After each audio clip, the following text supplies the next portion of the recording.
Hello, my friends. Today is November the 23rd, and this is a reading for you if this is your birth date, or if this is an anniversary, or a significant mile marker day for you from some event.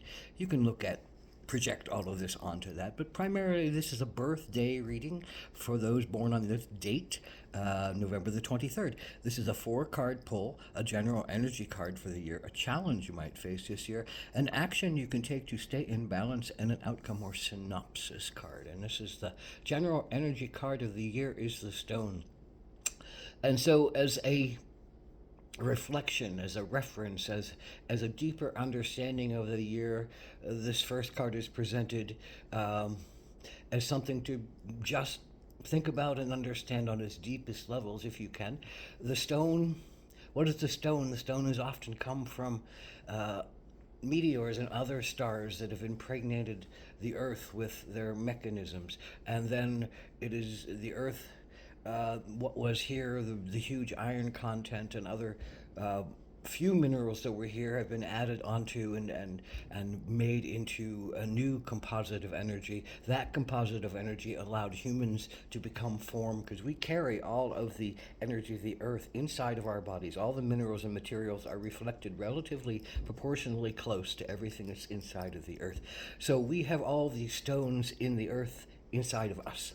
So the essence of the stone of the earth is one of eternity, of lasting long and long time, seeing the scores of time pass in front of it. Stones, are usually start out, rough and rocky, and then over time they become worn down by wind and rain and air and fire, and softened and made into gemstones at times, and made into lovely treasures at times, and made into beautiful beads at times, and made into beautiful mechanisms for our mechanisms to work, our diamonds, in essence, for the light to come in the right way. So what is the stone talking to us about? It's talking to us about patience, and it's talking to us about becoming bigger than our limited selves think we are. We think we have a small lifetime, but when we dissolve in from this body, we merge. Our stones go back to the earth. Our air goes back to the air. Our consciousness goes back to the full consciousness of being. But what is left is the stones. The stones are here to work and make magic and regrow and rebuild new things that want to be born out of it. So we become the stones. We become everything around us. We feed the animals that come out of the earth. We are part of a mechanism of time, part of a mechanism of seeing, part of a mechanism of understanding that we are on some level eternal, and that the thought that every atom that has ever been produced, every person that has ever been produced, when they have broken down into atoms, and then we breathe all those atoms. So we breathe the atoms of Galileo and Jesus and Mary and Buddha and the common workers and the healers and everybody else who's come before are the floating atoms. So we're breathing this vast connection of time and space that should and could allow us to have some faith and trust in our time here, and say, I can let this soften around me. I don't have to be so hard edged and pushy about it. I don't have to be so worried about it. I don't have to be so caught up in it. My essence will continue to live. The stone that is me will continue to live and experience this earth however it needs to experience this earth. So the sense of longevity, the sense of patience, the sense of letting go and surrendering and opening to a more fully lived life that's not as bound by fears, guilt, shames, things that we thought were very important, that in the long run usually don't turn out to be. We can let go of a lot of pain and trouble and sorrow and future looks of pain and sorrow and trouble if we allow that to happen. So what is your challenge? Particular November 23rd is the 5 of Cups. 5 of Cups is often about sorrow.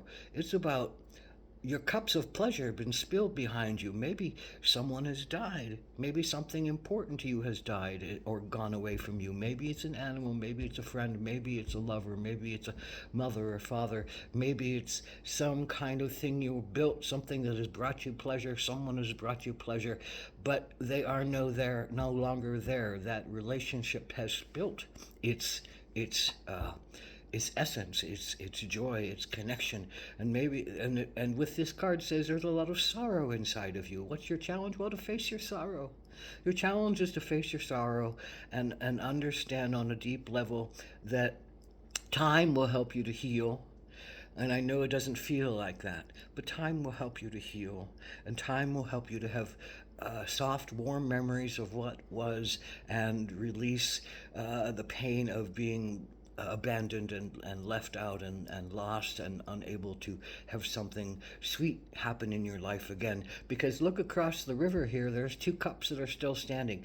And the Five of Swords card often says as a reminder that there's more pleasure waiting, there's more love waiting, there's more friends waiting, there's more life waiting.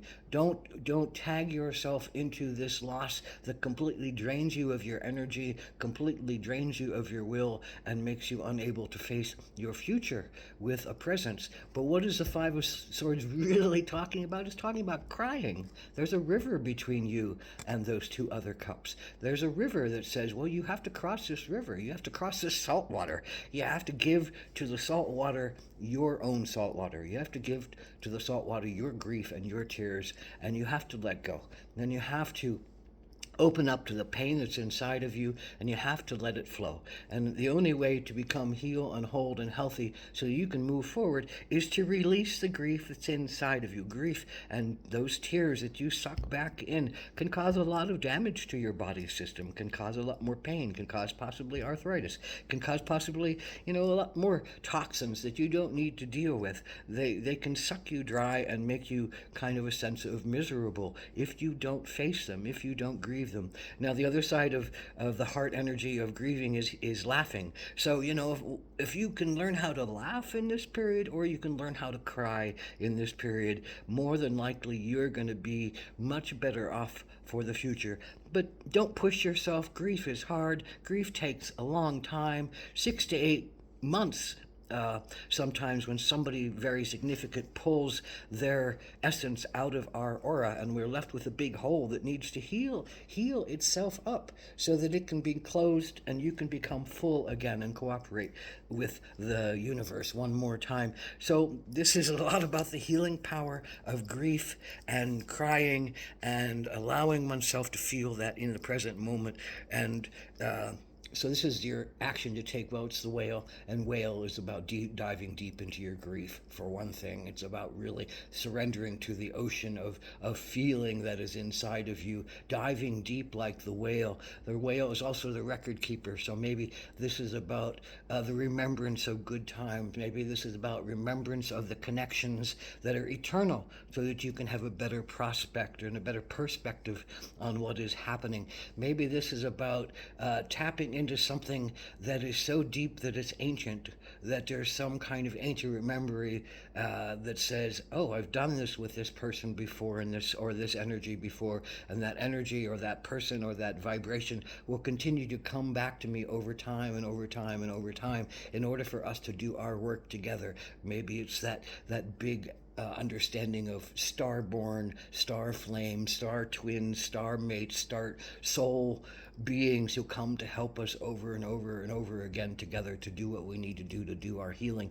So there's a lot of power in the whale. There's a star, there's the depth of the subconscious, there's diving into the subconscious, there's bringing up that energy of remembrance and offering it up to the star. And it's really about trusting that this is the right place and the right time to do what you're doing, and it's necessary and part of your own evolution in your own psyche, in your own being, and in your own flow of time. So what is the action, or the outcome card is this beautiful card of, I think, timelessness. I think this person who's rooted as a tree who is watching life flow by on many levels, is allows the winds, allows the seasons, allows the times of joy and the times of grief to be there, allows the times of productivity and the times of hibernation to be there, allows the importance of animals and connections to spirit